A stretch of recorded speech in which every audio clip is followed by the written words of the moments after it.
ইনশাআল্লাহ।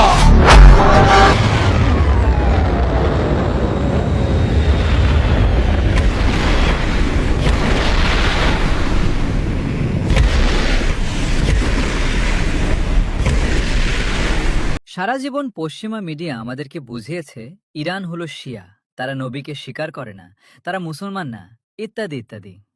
কিন্তু বড় হয়ে আন্তর্জাতিক রাজনীতি যখন একটু একটু বুঝলাম, তখন দেখি এই শিয়াদের চরিত্রই নবী সাহাবীদের চরিত্রের সাথে অনেকটা মিলে যায়।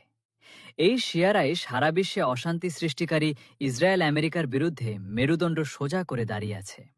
কত হামলা, কত প্রাণহানি, কত অবরোধ, কত নিষেধাজ্ঞা। ইরানের অর্থনীতি পঙ্গু করে দিয়েছে এই পশ্চিমা বিশ্ব, কিন্তু ইরানের মাথা নত করতে পারেনি।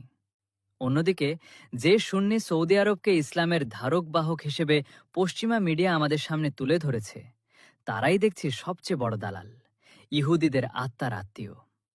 মদ, নারী, জুয়া আর ভোগবিলাসের সর্বদা মত্ত এসব তথাকথিত সুন্নি নেতারা। আল্লাহ রসুল সাল্লাল্লাহু আলাইহি ওয়াসাল্লাম সৌদি আরবের মাটিতে শুয়ে না থাকলে আল্লাহর গজবে সবার আগে সৌদি আরব ধ্বংস হয়ে যেত নিঃসন্দেহে।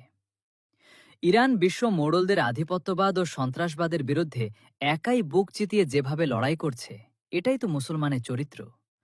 অন্যায়ের সামনে কখনো মাথা নত নয়। মুসলমান বীরের জাতি, মুসলমানের হারানোর কিছু নাই। মরলে শহীদ, বাঁচলে গাজী। বীরের মতো আমৃত্যু লড়াই করাই মুসলমানের চিরায়ত চরিত্র।